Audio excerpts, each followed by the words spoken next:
নমস্কার বন্ধুরা, আমি রুম্পা আর রুম্পা রান্নাবান্নায় আপনাদের স্বাগত জানাই। আমার আজকের রেসিপি ইলিশ মাছের মাথা দিয়ে কচুরলতি। এটি রান্না করতেও খুব কম সময় লাগে আর খুব কম উপকরণ দিয়ে অসাধারণ রেসিপি। চলুন তাহলে এবার দেখে নেওয়া যাক রেসিপিটি। এখানে আমি 600 গ্রাম কচুরলতি নিয়ে নিয়েছি। আমি উপরের অংশগুলোকে খুব ভালো করে ছাড়িয়ে নিয়েছি আর এইভাবে লম্বা লম্বা করে কেটে নিয়েছি। আর নিয়েছি একটা ইলিশ মাছের মাথা।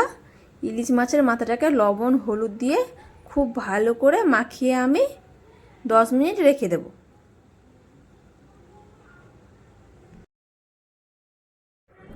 দশ মিনিট পরে আমি ওভেনে কড়াই বসিয়ে দিয়েছি। আমার কড়াই গরম হয়ে গেছে। এতে দিয়ে দিলাম আমি পরিমাণ মতো সর্ষের তেল। এখন আমি ইলিশ মাছের মাথাগুলোকে খুব ভালো করে ভেজে নেব।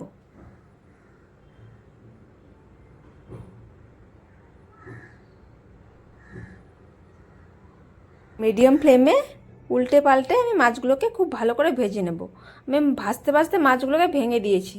এভাবে ভেঙে দিলে খুব ভালোভাবে ভাজা যায়।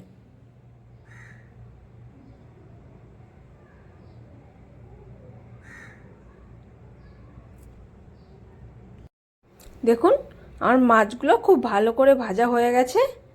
এখন আমি মাছগুলোকে তুলে নেব।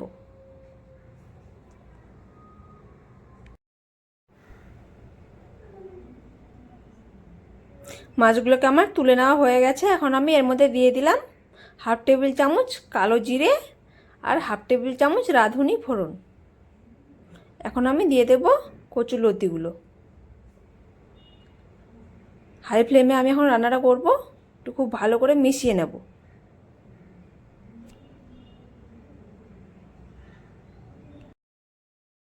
এখন আমি এর মধ্যে দিয়ে দেব পরিমাণ মতো লবণ।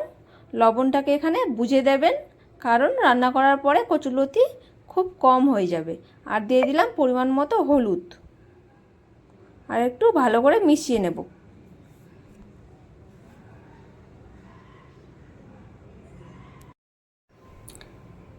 এখন আমি এর মধ্যে দিয়ে দেব 4টে চেরা কাঁচা লঙ্কা। লঙ্কাটা আপনারা আপনাদের স্বাদ অনুযায়ী দেবেন।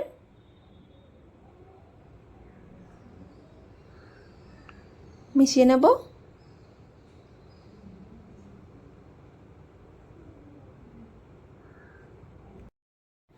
এখন আমি এর মধ্যে দিয়ে দেব পরিমাণ মতো জল।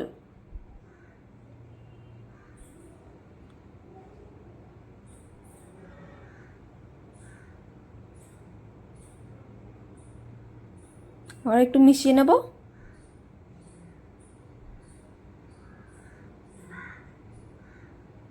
এখন আমি একটু চাপা দিয়ে দেব। ফ্লেমটাকে আমার এখানে হাই থাকবে। চাপা তুলে আমি মাঝে মাঝে একটু করে নেড়ে নেব। দেখুন, দেখেই বোঝা যাচ্ছে আমার কচুরলতিগুলো সেদ্ধ হয়ে গেছে। এখন আমি এর মধ্যে দিয়ে দেব ভেজে রাখা ইলিশ মাছের মাথাগুলো।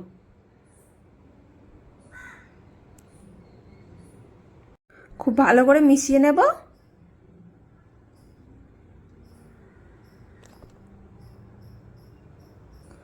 এখন আমি একটু চাপা দিয়ে দেব। চাপা তুলে একটু মাঝে মাঝে নেড়ে দেব। আমার জলটা খুব শুকিয়ে গেছিলো বলে আমি এখানে 1 কাপ মতো গরম জল ইউজ করেছি। এখন আমি ইলিশ মাছের মাথাগুলোকে একটু করে ভেঙে দেব। আমার ফ্লেমটা এখানে হাই থাকবে। আমার রান্নাটি এখানে প্রায় কমপ্লিট। এখন আমি এর মধ্যে দিয়ে দিলাম 1/2 টেবিল চামচ মতো চিনি। আপনারা যদি মিষ্টি খেতে না পছন্দ করেন তবে চিনিটা নাও দিতে পারেন। তবে কচুরলতি একটু মিষ্টি মিষ্টি হলে খেতে খুব ভালো লাগে। আমার রান্নাটি এখানে কমপ্লিট। দেখলেন তো কত কম উপকরণ দিয়ে আর কত কম সময়ে হয়ে গেল কচুরলতি। এটি গরম ভাতের সঙ্গে খেতে অসাধারণ লাগে। আমার এই রেসিপিটি যদি আপনাদের ভালো লেগে থাকে প্লিজ চ্যানেলটিকে সাবস্ক্রাইব করার অনুরোধ রইল। আর লাইক কমেন্ট শেয়ার অবশ্যই করে দেবেন। আজ এই পর্যন্তই। আবার দেখা হবে অন্য কোনো রেসিপি নিয়ে। সকলেই ভালো থাকবেন। ভিডিওটি দেখার জন্য ধন্যবাদ।